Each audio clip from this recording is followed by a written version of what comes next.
Hi, it's Dr. Tracy. Welcome to season 6 of the podcast. If you're a new listener, I'm so glad you're here. And if you're a longtime listener, thank you for staying with me. You might notice a change. My podcast name is now officially Dear Dr. Tracy. Let's start out by talking about how I came to changing the podcast name.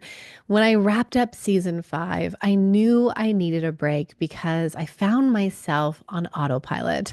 And anytime I'm on autopilot, it's usually a good sign that I'm not fully engaged in what I'm doing. Something is going on. I was having these great conversations. We had some amazing guests. Greg was on the podcast doing some great conversations with me, but I wasn't fully engaged in the podcast in the way that I wanted to. And so I started thinking about what was my mission statement when I first started the podcast in early 2019. It's actually hard to believe that I started this space, this community, when my kids were 1.5 and 3.5, because they are now closer to 10 and 8. And I just can't believe that. But pulling back to the podcast, I found myself having this desire to really enter into conversations in a deeper, more real way, in a way that I found myself not really doing at the time. And so having the break, having the pause really encouraged me to say, what am I doing here? And I just knew that I wasn't getting uncomfortable in doing what was really important to me. And so I came back to thinking about what did I really want the podcast to be about? And this was about those conversations of being able to step into the conversations that are hard and necessary all around relationships, love, resentment, sex, and everything in between. I'm curious to hear from you if you just pause for a moment and check in with yourself. Have you found yourself in that moment of autopilot?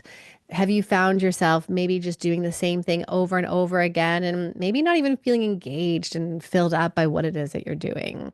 And hey, I'm over on social. Come say hello to me and come send me a DM because I actually want to hear from you. I want to hear from you if you have been avoiding a hard conversation, if you've been feeling like you're on autopilot, if you've just been doing the same thing over and over again. I want to hear, can you relate to that feeling of being stuck? So, with the podcast break, this really allowed me to say, what do I need to do? And this was a lot around saying, I need to start getting more uncomfortable. And I know what it means to work with people every single day who are saying, I don't want to feel uncomfortable. And how do I not feel this anymore? I think about my clients who come into session and say, Dr. Tracy, I'm feeling all this anxiety. How do I make it go away? And we start going into what's happening, and they're like, I know, but I just want to know, why do I feel anxious? And I ask, what would it give you if you find out the why? And many people will say, it's so that I can make this feeling go away. And ultimately, what I hear them saying is, I don't want to feel uncomfortable. And as a human, I totally know that experience. And the challenge with this is that discomfort is not bad. No, it doesn't feel good and it's hard and it's, it just kind of makes your skin crawl sometimes. But it's the idea that being discomfort is not familiar to us. And that so often we find these ways to go on autopilot. We choose the easy road. We take the same path when we go for a walk. We decide not to tell our partners what we're really feeling. Those are all these moments where we choose the easy route because we don't want to be uncomfortable. That easy road is what becomes familiar instead of allowing discomfort to become the new familiar. And if we allowed ourselves just to get a little bit more into that discomfort, then it doesn't feel so scary. Does anxiety go away? Not necessarily. You will always feel anxious before you have that hard conversation, before you set that boundary, but you know the anxiety because it becomes familiar. And so that's what I am doing here is I want to step into discomfort. I want us to have these hard conversations and to help you then also have your own hard conversations to shift patterns and to show up differently. So if you haven't yet, press pause, send me a DM. I want to hear from you. What are you working on? What's been the thing that you've really been avoiding? And where do you want to go next? All right, let me tell you what I have been up to for the last few months, the last several months. And also, I'm going to share a parenting story that I shared one day on my stories, but this is one where I just think so many of you are going to be able to relate to this. All right, before I tell you what I've been up to over the last few months, I want to make sure you know how you can reach me here on the podcast because I want you to send me your questions. I want the podcast episodes to come alive. And if you send me a voice note on Instagram. That's going to be one of the ways that I will be able to get your questions. You can always send me an email. You can send me the voice note. If you send me a voice note, please know that I will play the voice note here on the podcast. You don't have to say your name for who you are. But I want your burning questions. I want to answer them in upcoming episodes, and I want us to deep dive into these topics so that you get what you need. But I'm also in other places having conversations. So if you don't yet, come hang out with me on Threads. I love a good conversation, and it doesn't necessarily get lost in all the noise over on Threads. But I'm also on YouTube, leaving longer form content where I get to deep dive into some of these topics a little bit more by video. All right, over the last few months, I have been writing book number 2, and I can share now that the book is fully written and edited, and it has been submitted. We have chosen a cover. I am beyond excited to bring you this resource. Now, this topic is a little bit of an interesting one. It's often one that's polarizing for people. It often brings about a viral topic anytime I post about this on Instagram. And it's one of the top issues for couples that lead them to divorce. And interestingly, there is no resource specific to this conversation. I have had such an amazing time working with my editor at Tarcher Perigee, and we are so excited to bring this resource to you. It's coming in the fall, so make sure you tune into the podcast for more deep dive conversations, for more behind the scene pieces around the book. But also, I want to tell you that anytime I share the title with somebody, whether it's with a therapist, with friends, Greg says it to friends, there's often there's this visceral response where someone says, "Oh, that's good," in terms of what this topic is. But then also people will say, "I need this book." My therapist friends have said, "I'm working with 4 people right now that we need this book." It's going to be so great. And you don't have to wait for this book to come out. If you're looking for a resource right now, it does connect really well to my first book, which is titled I Didn't Sign Up for This. I can't even believe this book has been out for over a year and a half. It's been incredible to see the response from people, not just from women who are buying the books, but from their male partners who are reading it as well or listening to it on audio.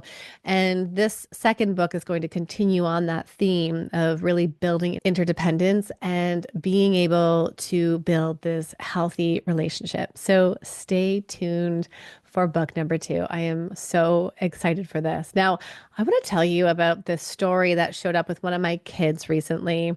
And I'm going to share it because life is wild. And that is something, these are these really real parenting moments that I think so many of us experience. And yet it's almost laughable and it's just incredibly real. So one morning I left the house to come to the office. So I'm here in my office in Ottawa.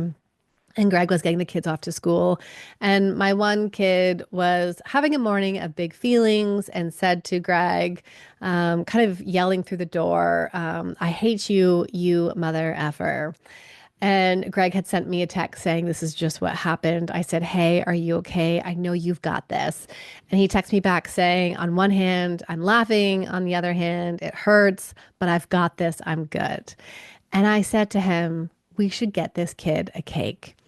And the cake is a congratulations on your first mother effer. And you might be thinking, okay, are we promoting swearing at parents? No, absolutely not. But what I am promoting is this idea that my child felt so safe and secure to be angry and upset and to just let out whatever it was that came out in that moment. And this is the thing. When kids do this, it's not because they're trying to hurt us, although it feels that way. But instead, what this is I am having this like red rage moment. It's like from inside out when anger is like just boiling the fumes out of his head. And and then they don't know what to do with it in that moment. And so it's like, I've just got these words. I've heard another kid say it maybe, and I'm just going to let this out. And that's exactly what it was. Anyways, Greg managed the whole thing. He got the kids off to school. It was great. And I said to Greg, I just have a feeling this kid isn't feeling very seen right now. We've had some events with the other kid, and this one is not feeling very seen. And also knowing what this kid does is this one doesn't there's this experience of shame that follows after these moments, which all kids have as well. We don't always see them.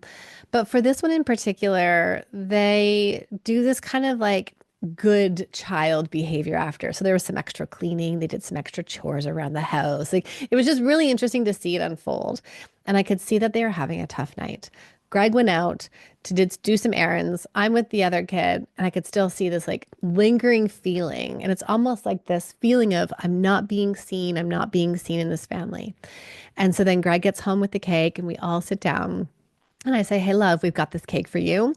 And it's a congratulations on your first mother ever cake. And the light that just came over my child's face was just this like glee and delight. And it was like, you see me, you see me. And so we had cut the cake and we're all kind of laughing. And like we said it, we just said the words. And and then I had said, it's so important to us. It's one of our family values that you feel safe in this family to say whatever it is that you need to say. And we're really proud of that in this family. So we're so glad. What am I doing here? I'm promoting autonomy. That autonomy is so important. And Greg and I even had talked about this after, like, that's not something we would have done in our families growing up. It's just not, I know many people will be able to say like, no, I would never have done that. I wouldn't have felt comfortable saying that, or you knew what the cost or the punishment or the repercussions was of that.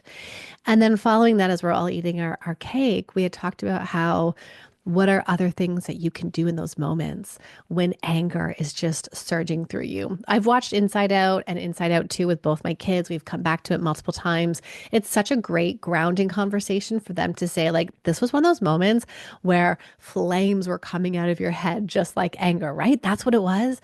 And this kid was like, yeah, it's totally what it was. And then we talked about what are those other things that you can do in those moments? And we really normalized it by saying, I get those moments too, and this is what I do, and here's how I deal with it.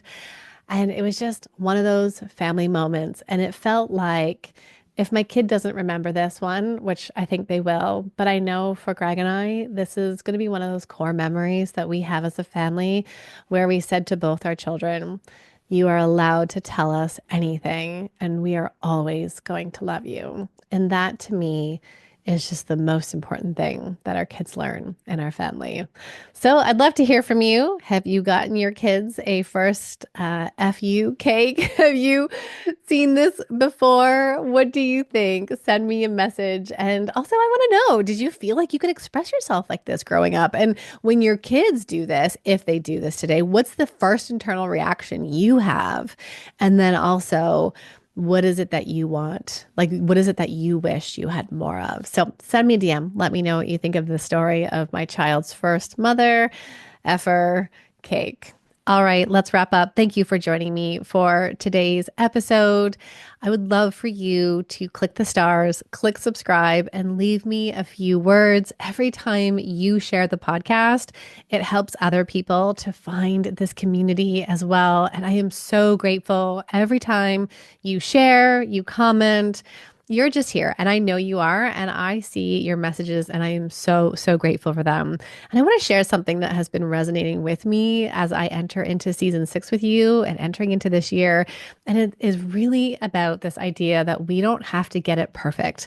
And that relates even in our relationships. When you share the hard thing, when you make the hard choice, it's not about getting it perfect, but this is just about continuing to show up even when things feel uncomfortable. All right. See you next time.